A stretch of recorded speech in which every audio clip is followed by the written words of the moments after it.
Okay, I've played around a little bit more with the soundtrack because I wasn't overly happy with the way the two pieces connected. So I spent about 20 minutes working on it, and I've now come up with this. So I'll just play it back to you.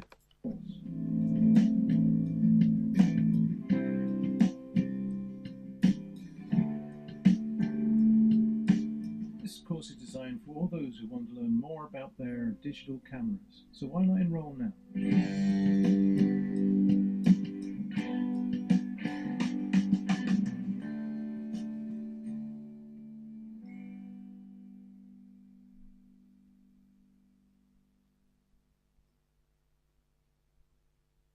So that seems to have a better ending now, so I'm quite pleased with that.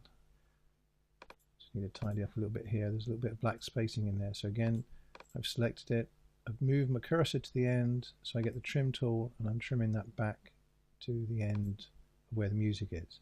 So that's that piece done. So we now have the music done, and we're ready to start to put overlay shots based on the other images I've got in there. So we'll start to work on that. We'll do that in the next video.